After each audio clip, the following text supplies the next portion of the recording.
जुल्फ जो बिखरी है रहने दो, कोई जो कुछ कहे कहने दो। दिल में है उठ रही जो लहर, रोको ना अब उसे बहने दो। खुद को देखो जरा मेरी नजरों से, तुम कितना जादू भरा तुम में समझो ये तुम सी ही तुम रहो, तुम खूबसूरत हो खुद से भी। ये भारत की एकता और अखंडता की जब भी बात होती है तो हम यही कहते हैं, कश्मीर से कन्याकुमारी तक भारत एक है। कला, संस्कृति और सभ्यता का त्रिवेणी संगम है कन्याकुमारी। इस वीडियो में हम बात करेंगे तमिलनाडु राज्य के दक्षिण में बसे एक लोकप्रिय पर्यटन स्थल कन्याकुमारी की, जहां पर हिंद महासागर, बंगाल की खाड़ी और अरब सागर का अद्भुत संगम होता है। और इसी अद्भुत दृश्य को देखने के लिए पूरे साल यहाँ पर्यटकों का आना जाना लगा रहता है। दूर दूर तक फैली समुद्र की विशाल लहरें और उस पर दिखने वाला सूर्यास्त और सूर्योदय का अद्भुत दृश्य जो आपको मंत्रमुग्ध कर देगा। और इसे ही देखने के लिए दुनिया भर से हजारों की संख्या में पर्यटक यहाँ पर आते हैं।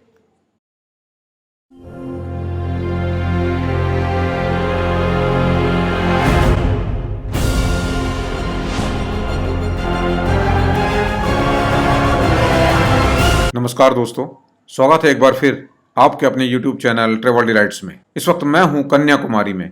कन्याकुमारी जानते हैं आप, भारत भूमि का आखिरी हिस्सा।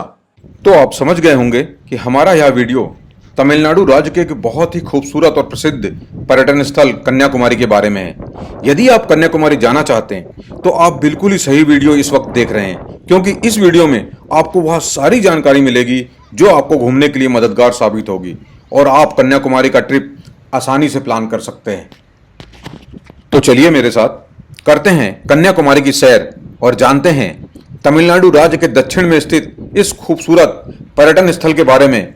दोस्तों, इस वीडियो को अंत तक जरूर देखें, क्योंकि इस वीडियो में मैं आपको बताऊंगा कन्याकुमारी कैसे पहुंचना है और जाने का सही समय कौन सा है और घूमने के लिए कितने दिन आपको वहां पर देने चाहिए। इस वीडियो में हम जानेंगे कि कन्याकुमारी में रुकने और खाने के लिए क्या बेहतर व्यवस्था हो सकती है, कन्याकुमारी में कौन कौन सी जगह है जो आपको देखनी चाहिए, घूमने के साधन क्या क्या हो सकते हैं और कन्याकुमारी घूमने में कितना खर्चा आपको आएगा।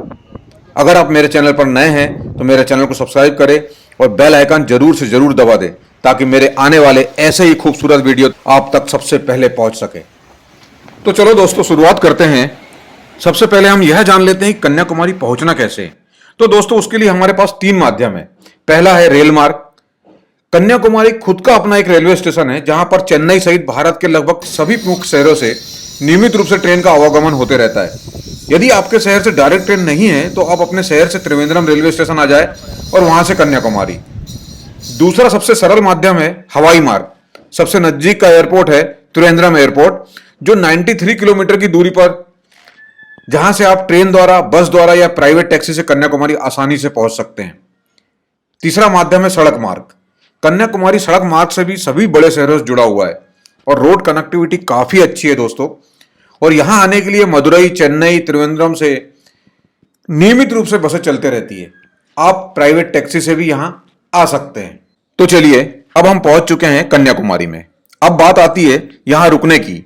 तो मैं आपको बता दूं, मंदिर परिसर के आसपास ही बहुत से बजट होटल हैं जो 500 से 1500 के बीच में आपको मिल जाएंगे। और समुद्र तट के पास भी बहुत सारे होटल और रिजॉर्ट बने हुए हैं। उनका किराया थोड़ा ज्यादा होता है, लेकिन सी फेसिंग होने की वजह से यहां रुकने का एक अलग ही मजा है और होटल से समुद्र का नजारा बहुत खूबसूरत नजर आता है। दोस्तों, कन्याकुमारी में मेरा होटल था शिवा पैलेस, जिसको मैंने 5th फ्लोर पे जो रूम लिया था वो सी फेसिंग रूम था और बहुत ही खूबसूरत नजारा यहाँ से नजर आता था। मैं आपको दिखाता हूँ कैसा नजारा यहाँ से दिखता है। ये देखेंगे आप, बहुत ही खूबसूरत नजारा।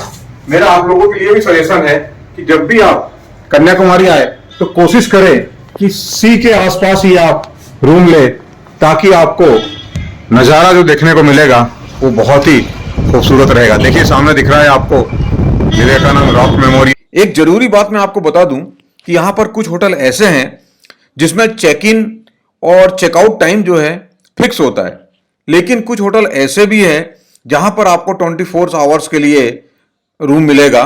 तो आप रूम लेने के समय थोड़ा कंफर्म कर लें कि चेक इन चेकआउट टाइम क्या है। बात करें कन्याकुमारी में खाने की, तो आपको यहाँ पर इडली, डोसा और दूसरे साउथ इंडियन फूड के साथ साथ सी फूड भी आसानी से मिल जाएगा। मंदिर परिसर के पास ही कुछ नॉर्थ इंडियन होटल्स भी है जो पंजाबी खाना भी सर्व करते हैं। पंजाबी थाली का चार्ज है 80 से लेकर 150 रुपए तक।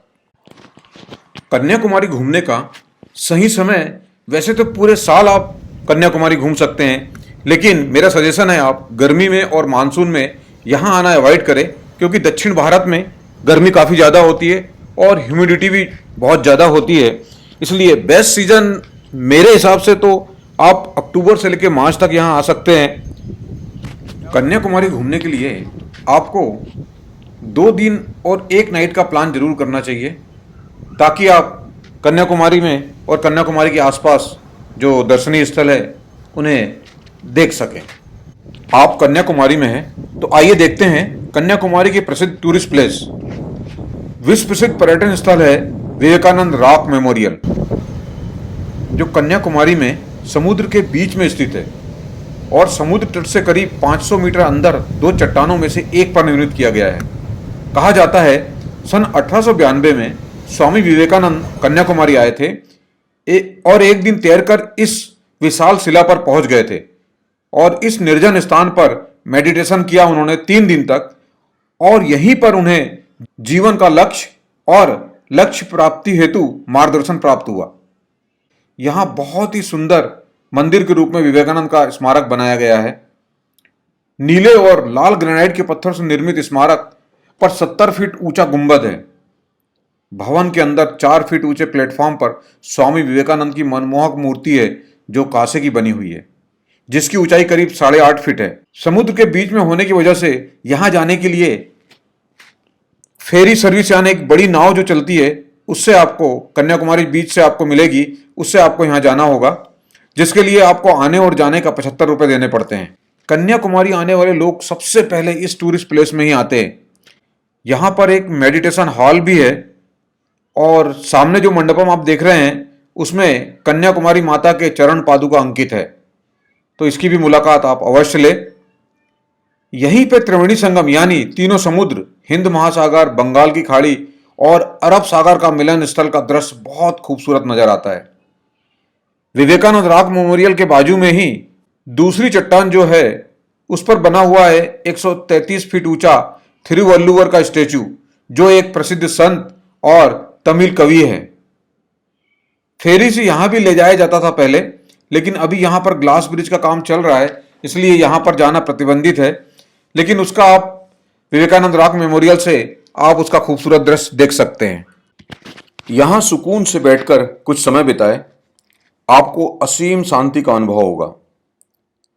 फोटो शूट वगैरह अपना करवा लें और उसी के बाद वापस उसी फेरी से हम वापस जाएंगे कन्याकुमारी बीच की तरफ। कन्याकुमारी का एक प्रसिद्ध टेम्पल है देवी कन्याकुमारी, जिसे भगवती कुमारी अम्मान टेम्पल के नाम से भी जाना जाता है। यहाँ पर दर्शन करें, लेकिन ध्यान रखें पुरुष को जो है दर्शन करने के लिए उन्हें शर्ट या बनियान ऊपर नहीं पहननी है, और टाइमिंग का खास ध्यान रखें। देवी माँ के दर्शन करें, उनसे आशीर्वाद लें। कन्याकुमारी बीच पर ही स्थित है महात्मा गांधी को समर्पित गांधी मंडपम। ये गांधी मंडपम वही जगह है जहां पर विसर्जन से पहले राष्ट्रपिता की अस्थियां लोगों के दर्शन के लिए रखी गई थी, और बाद में उसे कन्याकुमारी में स्थित त्रिवेणी संगम यानी हिंद महासागर, अरब सागर और बंगाल की खाड़ी के संगम पर विसर्जित कर दिया गया था। यहां पर उनके जीवन से संबंधित घटनाओं को भी फोटोग्राफी के माध्यम से दर्शाया गया है, तो इसकी मुलाकात भी आप कन्याकुमारी आते हैं तो जरूर ले। कन्याकुमारी बीच के पास ही बना है सुनामी स्मारक। आपको याद होगा 2004 में हिंद महासागर में एक भयानक सुनामी आई थी, जिसमें हजारों की संख्या में लोग मारे गए थे और लाखों की संख्या में लोग घर से बेघर हो गए थे। उन सभी की याद में यहां एक स्मारक बनाया गया है, जिसका नाम दिया हुआ है सुनामी स्मारक।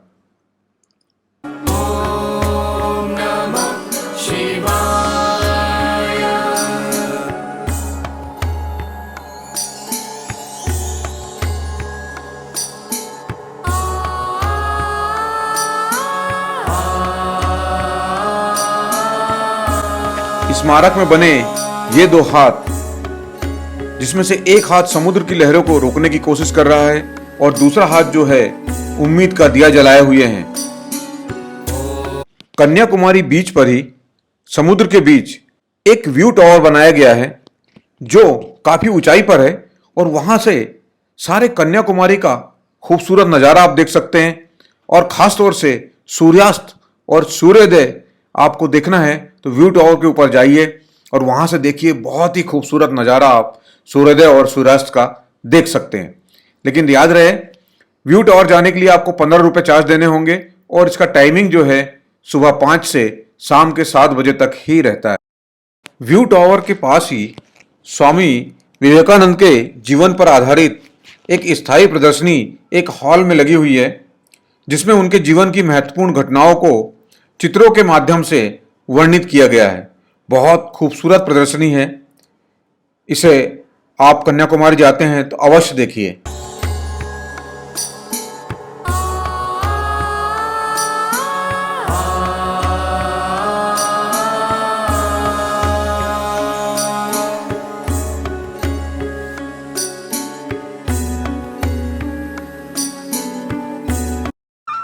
कन्याकुमारी में सनराइज और सनसेट का दृश्य बहुत ही प्यारा और बहुत ही लुभावना होता है। अगर आप कन्याकुमारी में हैं तो समय पर पहुंच जाएं और दोनों दृश्यों का भरपूर आनंद लें।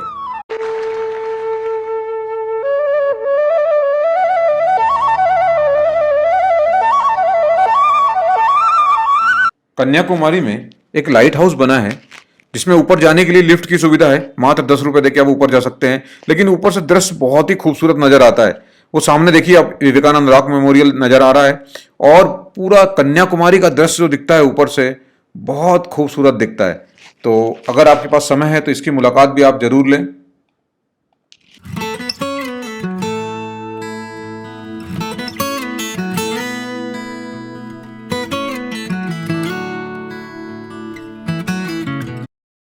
ब्रह्मा, विष्णु और शिवा को समर्पित सुचिंद्रम टेम्पल 15 किलोमीटर की दूरी पर है। ऑटो से वहां जाकर आप दर्शन ले सकते हैं। दोस्तों, भारत का पहला वैक्स म्यूजियम यहीं कन्याकुमारी में है, जहां पर आपके पसंदीदा कलाकारों के मोम के पुतले लगे हुए हैं। तो अपने बच्चों के साथ जाइए, कुछ फोटो वहां क्लिक करिए, बच्चों को भी मजा आएगा।